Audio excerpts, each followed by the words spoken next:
আসসালামু আলাইকুম, back to my channel. সবাইকে আরেকবার স্বাগতম। অনেক মজার একটি রেসিপি নিয়ে হাজির হলাম। ভিডিওটি দেখছেন সবার জন্য রইল শুভকামনা ও শুভেচ্ছা। পছন্দের একটি রেসিপি, আজকে মজাদার একটি রেসিপি নিয়ে আসলাম। তো দেখে অবশেষে বুঝে নিলাম যে রেসিপিটা কি। সবার খুব পছন্দের একটি রেসিপি, বুটের ডাল দিয়ে গরুর হাড়। তো এই খাবারটা সবারই খুব পছন্দ। তো সেই মানুষের দলে আমিও একজন। আমার খুব খুব পছন্দের একটি খাবার। তো এই খাবারটা মেজবানি, মিলাদ এগুলাতে খাওয়ানো হয়।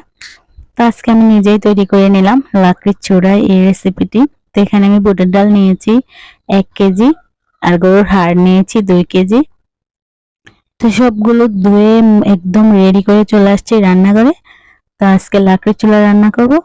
আর এই যে পেঁয়াজ, মরিচ, টমেটো সব কুচিয়ে নিয়েছি। এই যে কড়াই বসিয়ে দিলাম, তেল দিয়ে দিলাম। তো আমার এই তেলটা মুরগির মাংস ভাজা তেল, তাই কালারটা এরকম আসছে। তো এখানে পেঁয়াজ কুচি দিয়ে দিলাম, দিয়ে এগুলোকে ভেজে নেব। তো এই রান্নাটা লাকড়িতে রান্না করলে তো অনেক মজাই হয়। আর শহরের মানুষেরা তো লাকড়ির রান্না খুবই মিস করে। আমরা তো আর গ্যাসে রান্না করি না, আমরা লাকড়ির চুলায় রান্না করি। আর খাবারগুলোও অনেক মজাদার টেস্ট হয়। তো আমি এখানে গরম মশলা দিয়ে দিলাম, তেজপাতা, দারচিনি, এলাচ, লং সবগুলো দিয়ে ভেজে নিয়েছি। তো এই পর্যায়ে এখন আমি রসুন বাটা দিয়ে দিলাম 2 টেবিল চামচ, জিরা পাউডার 2 টেবিল চামচ, তারপরে দিয়ে দিলাম আদা বাটা 2 টেবিল চামচ। তো এগুলোকে দিয়ে এবার নেড়ে নেব, না হলে লেগে যাবে। নেড়ে একটু কষিয়ে নেব। তো কষানো হয়ে গেলে তারপরে আমি গুঁড়ো মশলাটা দিয়ে দেব।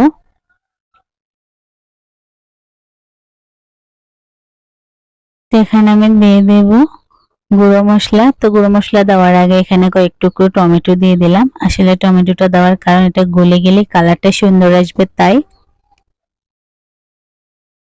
তো এখানে গুঁড়ো মশলা দেওয়ার আগে একটু পানি দিয়ে দেবো, না হয় মশলাটা পুড়ে যাবে, যেহেতু এটা পাউডার। তো এখানে হলুদ গুঁড়ো দেব 2 টেবিল চামচ, স্বাদ মতো লবণ, আর দেব মরিচের গুঁড়ো। তো এটাও আমাদের টেস্ট অনুযায়ী। তো আমরা অনেক বেশি ঝাল খাই, আর মাংস জাতীয় খাবারে একটু ঝাল না হলে ভালোই লাগে না, তাই ঝালের পরিমাণটা বাড়িয়ে দিলাম। তো আপনারা আপনাদের টেস্ট অনুযায়ী দিবেন, যে যেমনটা খেতে পারেন ওরকম দিবেন। তো গরুর মাংসতে এমনি ঝালই মজা লাগে, সবারই পছন্দের এই খাবারটা ঝাল ঝাল করে রান্না করলে। তো এই যে আমার মশলাটা কষানো হয়ে আসছে, এখন আমি এই পর্যায়ে একটু পানি দিয়ে কষিয়ে নেব। মশলা যত বেশি কষাবেন তরকারির টেস্টটা তত বেশি ভালো আসে। আর মাংসের মশলা তো ভালোভাবে কষাতে হবে। তো আমি ভালোভাবে কষিয়ে নিচ্ছি। তো আমাদের গ্রামের খোলামেলা পরিবেশের রান্না বুঝে নিত, রোদের আলসা আলসা ভাব আসে, তাই ভিডিওতে একটু সমস্যা হতে পারে, তো ক্ষমা দৃষ্টিতে দেখবেন।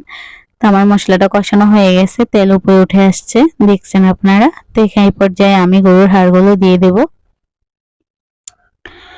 হাড়গুলো দিয়ে এটাকে ভালোভাবে কষাতে হবে, যেহেতু এটা হাড়, তো এটাকে একটু বেশি কষাতে হবে, মাংসের চাইতে বেশি। কষানোর মধ্যে 80% সিদ্ধ করে নেব।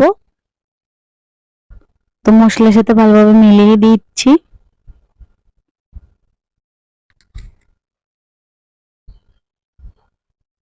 তো গ্রামের রান্না বান্না অনেক রকমের প্রবলেম হয়, এটা তো আর চার দেওয়ালের মাঝে শহরের রান্না না। তো আপনারা ক্ষমা দৃষ্টিতে দেখবেন। আমার এখানে রোদের আলচা আসে, খোলামেলা পরিবেশের রান্না যতটুকু ভালোভাবে চেষ্টা করি আপনাদেরকে দেখানোর জন্য। তো এই যে আমার হাড়গুলো কষানো হয়ে গেছে, এখন বুটের ডালটা দিয়ে দিচ্ছি। তো এটা যাতে বুটের ডাল, এটাও একটু বেশি কষাতে হবে। তো এটা মুগ ডাল দিয়েও রান্না করা যায় এই হাড়টা। তো মুগ ডাল তো আর বেশিক্ষণ কষানো লাগে না, যেহেতু এটা বুটের ডাল, তাই সিদ্ধটা একটু ভালোভাবে হতে হবে, সময় নিয়ে করতে হবে। তাই আমি দিয়ে দিলাম এই পর্যায়ে বুটের ডালটা, দিয়ে হাড়ের সাথে মিশিয়ে নেড়ে দেব। তো ডালটা দেওয়ার পরে কিন্তু লেগে যাওয়ার সম্ভাবনা থাকে, তো কতক্ষণ পর পর নেড়ে দিতে হয়, না হয় নিচে লেগে যাবে, যেহেতু এটা ডাল, তাই নেড়ে দিব। আর ঢাকনা দিলে খুব দ্রুত সিদ্ধ হবে ভালোভাবে, তাই আমি ঢাকনা দিয়ে দিলাম। আর ঢাকনা উঠিয়ে কিছুক্ষণ পর পর নাড়তে হবে। নাড়াচাড়া বন্ধ করা যাবে না, 5 মিনিট পর পর নেড়ে দিতে হবে। তা আবার নেড়ে আমি ঢাকনা দিয়ে দিলাম।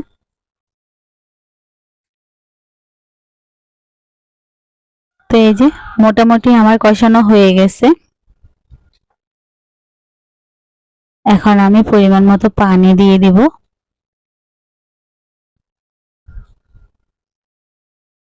এইটি % সিদ্ধ হয়ে গেছে। তো এই যে দেখুন খুব সুন্দর দেখাচ্ছে, তাই না? দেখতে যেমন সুন্দর হয়েছে, খেতে অসাধারণ হয়েছে, অনেক মজা। তো আবার ঢাকনা দিয়ে একদম ফাইনালি রান্না করে নেব।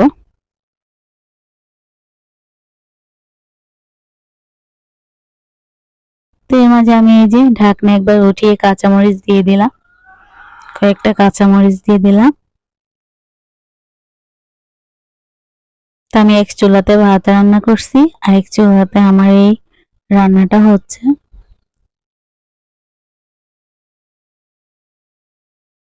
তো এই যে মোটামুটি হয়ে আসছে, আর 5 মিনিট লাগবে, তারপর হয়ে যাবে আমার মজাদার এই রেসিপিটি।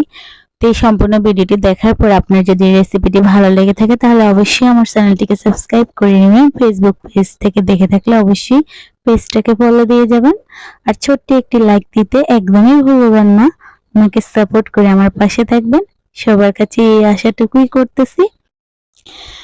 তো এই যে এইভাবেই রান্না করে নেবেন, আর এই খাবারটা রুটি, পরোটা, ভাত সবার সাথে একদম মিলিয়ে যাবে, পারফেক্ট। তো অবশ্যই এভাবে রান্না করবেন। তা আপনারা সবাই ভালো থাকবেন, সুস্থ থাকবেন, আর এইভাবেই সাপোর্ট করে যাবেন। আমি আপনাকে সাপোর্ট করব, আপনি আমাকে সাপোর্ট করবেন। তো এভাবে আমরা এগিয়ে যাব ইনশাল্লাহ, একদিন সফল হবই। সবার প্রতি দোয়া রইল, দোয়া করি সবাই সফল হোক, সবাই হাতে হাত রেখে এগিয়ে যাক। আমার জন্য সবাই দোয়া করবেন। তা আপনারা সুস্থ থাকবেন। আবারও বলতেছি আল্লাহ হাফেজ।